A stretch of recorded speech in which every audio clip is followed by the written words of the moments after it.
सभी को राधे राधे, जय श्री कृष्ण। मैं सरिता अपने YouTube चैनल ज्ञान ज्योति स्टडी क्लासेस में आप सभी का हार्दिक स्वागत करती हूँ। यूं ही धीरे धीरे आगे बढ़ रहे हैं। मैं आपको हिंदी पढ़ा रही हूँ, तो हिंदी का मैं आपको फाउंडेशन पढ़ा रही हूँ, जिसमें कि जिसको हिंदी में कुछ भी नहीं आता, अगर वो मेरी क्लास को अच्छे से देखेगा, पढ़ेगा, समझेगा, तो उसको हिंदी का ए से जेड पूरा ग्रामर आ जाएगा। इसका मैं दावा करती हूँ कि आप अगर इसको मन लगाकर पढ़ेंगे तो आपको क्या है कि इसमें आपको कुछ भी नहीं पता होगा, हिंदी का कुछ भी नहीं जानते होंगे, तब भी क्या है आपकी हिंदी अच्छी हो जाएगी। मैं फाउंडेशन कोर्स लेकर चल रही हूँ, तो इसको ज़्यादा से ज़्यादा शेयर करें, इस चैनल को लाइक करें, सब्सक्राइब करें और इसको आगे ले जाएं, ताकि सभी लोगों तक ये क्या करें, ये चैनल की जो चीज़ें हैं जो फ्री ऑफ कास्ट हैं, आपको फ्री में फाउंडेशन जो बैच है फाउंडेशन कोर्स में करा रही हूँ। तो इसको क्या है, आपका पूरा सिलेबस कवर करके चल रही हूँ। तो आपको क्या करना है कि आपको ज़्यादा से ज़्यादा शेयर करना है, कमेंट करना है, ताकि सब तक ये वीडियो पहुँच जाए।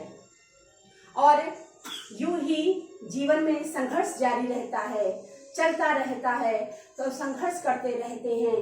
हमें उस चींटी से सीखना है कि वो संघर्ष करती है, वो बार बार दीवार पे चढ़ने का प्रयत्न करती है, बार बार वो गिर जाती है, बार बार चढ़ती है, बार बार गिर जाती है, और अंततः क्या होता है, एक दिन उसका प्रयत्न ऐसा होता है कि एक दिन वो दीवार पर चढ़ जाती है। तो हमें भी क्या है, हिम्मत नहीं हारनी, आगे बढ़ना है, प्रयत्न करना है, संघर्ष करना है, और किस्मत में जो चीजें ना भी हों, हम अपने संघर्ष से वो क्या कर सकते हैं, प्राप्त कर सकते हैं। तो हमारे संघर्ष में वो ईश्वर मजबूर हो जाए आपको देने के लिए, आपकी दृढ़ इच्छा शक्ति इतनी मजबूत हो, आपकी इच्छा शक्ति इतनी ताकतवर हो कि वो ईश्वर भी क्या हो, देने के लिए मजबूर हो जाए। आपने रावण कुंभकर्ण की तपस्या से को देखा होगा कि उसने क्या है, तपस्या संघर्ष के बल पर उसने क्या किया कि वो एक दिन संसार का विश्व विजेता बन गया। तो उसने क्या किया था, तपस्या की थी, ईश्वर को प्रसन्न किया था अपने संघर्ष, अपने त्याग, तपस्या से।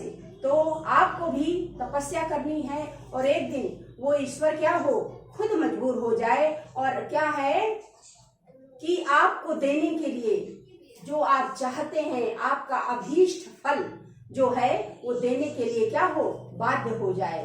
तो यही चीज कि मेहनत कभी भी किसी की बेकार नहीं जाती, मेहनत कभी भी किसी की बेकार नहीं जाती, सुई की जगह कभी भी तलवार नहीं जाती। आप कोई भी कार्य करोगे, आपके पैर में कांटा चुभा होगा, आपको कुछ सीना होगा, तो आपको सुई की आवश्यकता होगी, तलवार की नहीं। तो इसलिए क्या है कि मेहनत कभी भी किसी की बेकार नहीं जाती, सुई की जगह कभी भी तलवार नहीं जाती।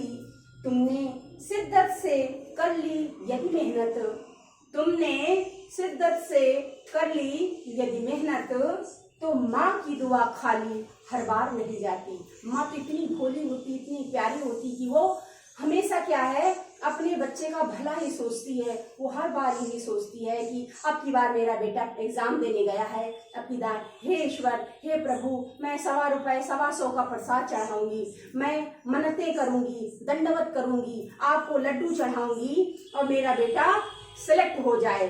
पर क्या है कि वो चूंकि उस लेवल तक आपका संघर्ष नहीं पहुंचा होता है जिस लेवल को एग्जाम की आवश्यकता होती है, तो क्या है, माँ की दुआ क्या है, खाली चली जाती है। तो कभी ना कभी, हर बार अगर आपका संघर्ष का लेवल इतना ऊंचा हो जाएगा, तो क्या है, माँ की दुआ भी असर कर जाएगी। माँ तो माँ होती है, अपने बच्चे का भला ही चाहती है, तो माँ की दुआ खाली हर बार नहीं जाती।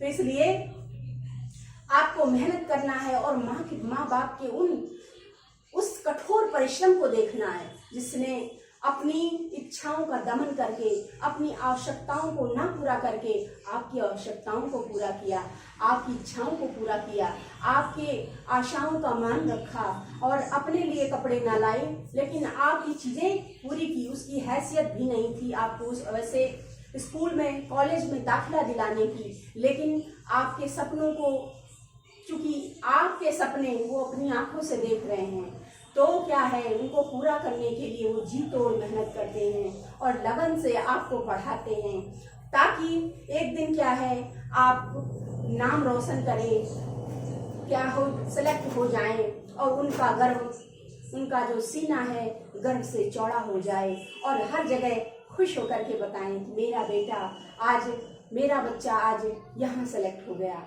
मेरी मेहनत सफल हो गई। ये बहुत कम लोग ऐसे होते हैं जो ऐसा गर्व कर पाते हैं। तो अपने माँ बाप को गर्व करने का आप क्षण दें, वो घड़ी लाकर लाएं जिससे आपके माँ का हृदय क्या हो, उत्साह से गदगद हो उठे, भर जाए। तो इसके साथ मैं आज की कक्षा प्रारंभ करती हूँ।